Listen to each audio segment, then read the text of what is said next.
ചിന്തകളായിട്ടാണ്. കേരളത്തിലേക്കും ഇസ്ലാമിക ഫെമിനിസത്തെ കയറ്റിക്കൊണ്ടുവരുവാൻ വേണ്ടിയുള്ള പരിശ്രമങ്ങൾ ഇടക്കാലഘട്ടത്തിൽ മുസ്ലിം ബുദ്ധിജീവികളും മുസ്ലിം സംഘടനകളുടെയും മേൽവിലാസത്തിൽ നടന്നു നമ്മുടെ കേരളത്തിൽ. ഞാൻ സൂചിപ്പിക്കുന്നത് സഹോദരങ്ങളെ, മുസ്ലിം സ്ത്രീയെപ്പെടുത്തുവാൻ വേണ്ടിയുള്ള ചതിക്കുടികളുടെ ഏറ്റവും അടിസ്ഥാനപരമായ കാര്യങ്ങളെക്കുറിച്ചാണ്. അവിടെ ഈ തരത്തിൽ മാനസികമായി ചെറുപ്പകാലഘട്ടത്തിലെ കുട്ടികളെ നശിപ്പിക്കുവാൻ, കുട്ടികളെ ഉപഭോഗവൽക്കരിക്കുവാൻ, കുട്ടികളുടെ ധാർമ്മികതയെ തകർക്കുവാൻ, കുട്ടികൾ ലോകത്തെ കാണുന്നത് തന്നെ വസ്തുക്കളുടെ മാത്രം അടിസ്ഥാനത്തിലാക്കി തീർക്കുവാൻ പറ്റിയ രൂപത്തിലാണ് നമ്മുടെ മുന്നിൽ പ്രത്യക്ഷപ്പെടുന്ന ടെലിവിഷൻ എന്ന അപകടകാരിയായ മീഡിയ സജ്ജമാക്കപ്പെടുന്നത് എന്നുള്ളതാണ് സത്യം. ഇതിനർത്ഥം ടെലിവിഷനിലൂടെ വരുന്ന നല്ല അറിവുകളൊന്നും നമ്മൾ നിഷേധിക്കണമെന്നല്ല, മറിച്ച് കുട്ടികൾക്ക് നിങ്ങൾ അത് കൊടുക്കല്ലേ എന്നാണ്. 3 വയസ്സ് വരെ നിങ്ങളുടെ കുട്ടിക്ക് നിങ്ങൾ ടെലിവിഷൻ ദൃശ്യങ്ങളൊന്നും കൊടുക്കല്ലേ എന്നാണ്. ഇത് പറയുന്നത് ഞാനല്ല, ഏതെങ്കിലും ഇസ്ലാമിക ലോകത്തിന് നല്ല. പക്ഷേ ഞാൻ പറഞ്ഞല്ലോ 30,000-ഓളം പഠനങ്ങളുണ്ട്, നിങ്ങൾക്ക് വായിക്കാം ഇൻ്റർനെറ്റിലെല്ലാം. 30,000-ഓളം പഠനം നടത്തുന്നത് ലോകത്തെ തന്നെ ഏറ്റവും പ്രശസ്തരായ സൈക്കോളജിസ്റ്റുകൾ പ്രവർത്തിക്കുന്ന അമേരിക്കൻ സൈക്കോളജിക്കൽ അസോസിയേഷനാണ്, അമേരിക്കൻ അസോസിയേഷൻ ഓഫ് പീഡിയാട്രിക്സ് ആണ്. അവരൊരുമിച്ച് നിന്ന് ലോകത്തെ സിദ്ധവൈഭവമുള്ള ശിശു രോഗ വിദഗ്ധന്മാരും അതേപോലെ തന്നെ മനോരോഗ വിദഗ്ധന്മാരും ഒരുമിച്ചിരുന്ന് പഠിച്ച് മനസ്സിലാക്കി നമ്മളോട് തുറന്നു പറയുകയാണ്, മക്കളെ നിങ്ങൾ 3 വയസ്സ് വരെ ഈ വൃത്തികേടുകൾക്ക് മുന്നിൽ ഇരുത്തല്ലേ എന്ന്.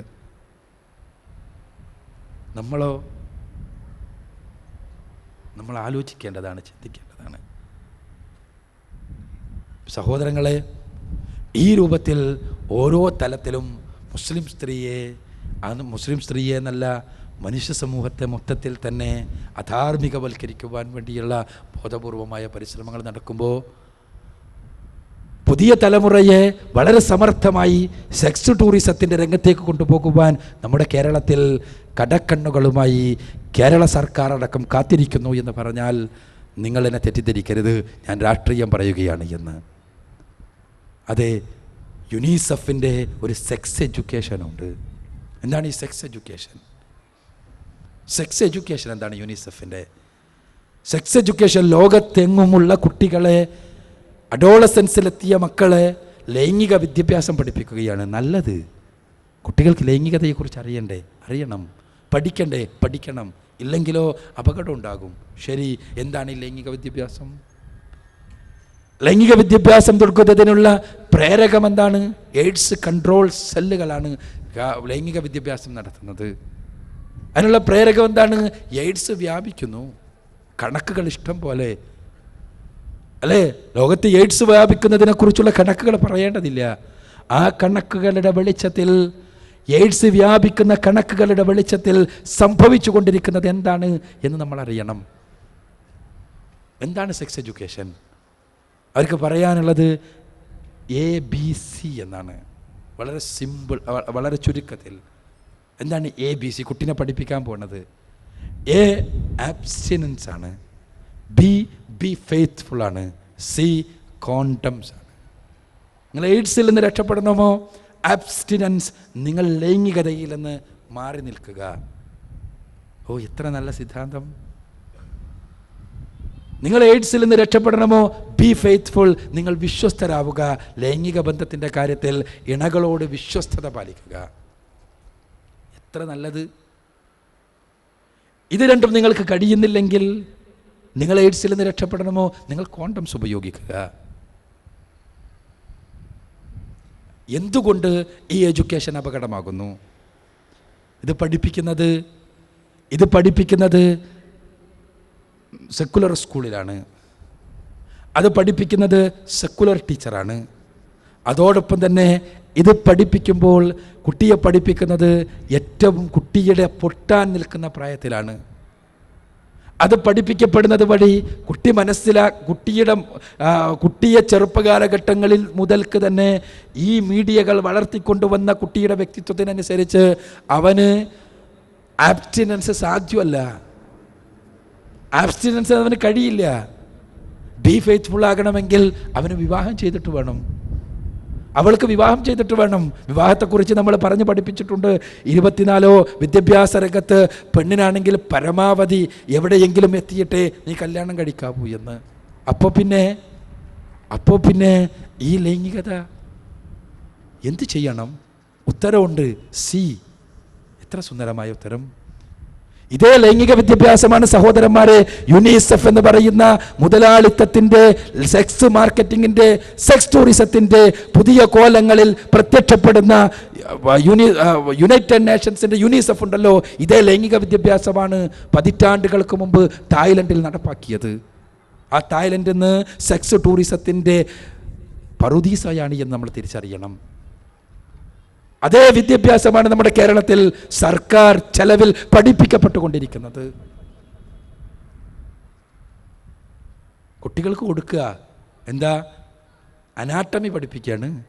നഗ്നയായ സ്ത്രീയുടെ ചിത്രം, നഗ്നനായ പുരുഷൻ്റെ ചിത്രം, ആൺകുട്ടിക്ക് സ്ത്രീൻ്റെ ചിത്രം, പെൺകുട്ടിക്ക് പുരുഷൻ്റെ ചിത്രം. എന്നിട്ട് എന്ത് ചെയ്യണം? പിന്നെ ആ പാർട്ടുകൾ, ആ ബോഡി പാർട്സ് അടയാളപ്പെടുത്തണം. എന്തേ ശാസ്ത്രമല്ലേ? പഠിപ്പിക്കേണ്ടതല്ലേ?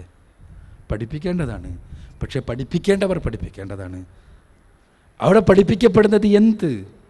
കുട്ടിയെ അംഗങ്ങളോടുള്ള, അല്ലെങ്കിൽ തുണിയുരിയുവാനുള്ള, മറ്റുള്ളവരുടെ അംഗങ്ങൾ കാണുവാനുള്ള നാണവും അതിനുള്ള ഒരു തരത്തിലുള്ള അറപ്പും വെറുപ്പും ഉണ്ടല്ലോ, അത് ആ അഡോളസൻ പീരീഡിൽ തന്നെ വളരെ സമർത്ഥമായി ഇല്ലായ്മ ചെയ്യുകയാണ്.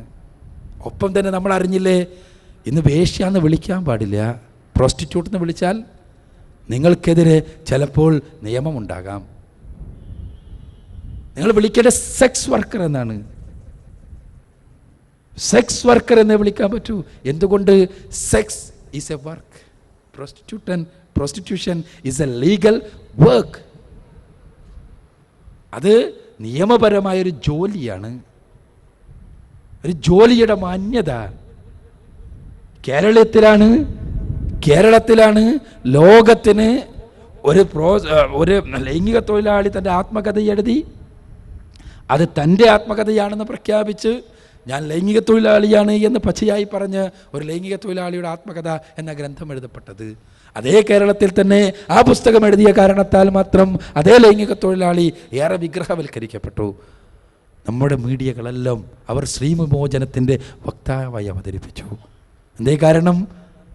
സ്ത്രീകൾക്ക് യഥാർത്ഥത്തിലുള്ള മോചനം ഇതാണ് എന്നായിരുന്നു അവർ തുറന്നു പറഞ്ഞത്.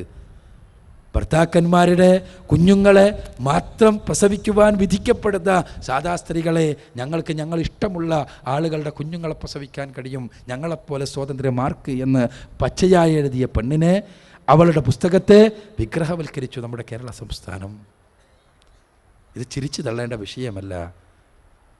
നമ്മുടെ കുട്ടികളെ പഠിപ്പിച്ചു കൊണ്ടിരിക്കുകയാണ് അതും ഒരു ഡീസൻറ്റ് വർക്കാണ് എന്ന്. അങ്ങനെയുള്ള പഠിപ്പിക്കപ്പെട്ട കുട്ടി കിളിരൂരിലെ പീഡനത്തിന് വിധേയമാകുമെങ്കിൽ അവളെ പറഞ്ഞിട്ടെന്ത്? പണം കൊടുത്ത് കിട്ടുന്ന ഡീസൻ്റായൊരു ജോലിയായി, ഒരു സെക്സ് വർക്കായി, അതിന് യാതൊരു രൂപത്തിലുമുള്ള ഗ്ലാനി തോന്നേണ്ടതില്ലാത്ത വിധത്തിലുള്ള ഒരു ജോലിയായി പഠിപ്പിക്കപ്പെടുമ്പോൾ, ആ രൂപത്തിൽ വ്യവഹരിക്കപ്പെടുമ്പോൾ, ആ രൂപത്തിൽ ടൂറിസത്തിന് വേണ്ടിയുള്ള പദ്ധതികൾ ഉണ്ടാക്കപ്പെടുമ്പോൾ പിന്നെ എന്ത്? നമ്മുടെ കേരളം സെക്സ് ടൂറിസത്തിൻ്റെ റെഡ് മാപ്പായി കഴിഞ്ഞു. സൂക്ഷിക്കുക സഹോദരന്മാരെ, നമ്മുടെ പുതിയ തലമുറയെ. സെക്സ് ടൂറിസത്തിൻ്റെ റെഡ് മാപ്പിൽ നമ്മുടെ കേരളം വന്നു കഴിഞ്ഞു. തായ്ലൻഡിന് ശേഷമുള്ള സ്ഥലമായി. ഇന്ന് നമ്മുടെ വലിയ വലിയ ടൂറിസ്റ്റ് കേന്ദ്രങ്ങളുമായി ബന്ധപ്പെട്ട് നടക്കുന്ന പല ഹെൽത്ത് ടൂറിസം എന്ന് പറഞ്ഞുള്ള കേന്ദ്രങ്ങളിൽ പലതും ഹെൽത്താണോ അതല്ല മറ്റു വല്ലതുമാണോ അവിടെ നൽകപ്പെടുന്നത് എന്ന് അറിയണമെങ്കിൽ അതുമായി ബന്ധപ്പെട്ട് അടുത്ത് പരിചയപ്പെടുക തന്നെ വേണം. അതിനെക്കുറിച്ചുള്ള പഠനങ്ങൾ വായിക്കാൻ കഴിയുമ്പോൾ, ആ രംഗത്ത് പ്രവർത്തിക്കുന്ന ആളുകൾ അനുഭവങ്ങൾ പങ്കുവെക്കുമ്പോൾ നമ്മൾ അത്ഭുതപ്പെട്ടു പോകും. അടുത്ത് ബോട്ടുണ്ടല്ലോ, കായലിലൂടെ ഓടിക്കൊണ്ടിരുന്ന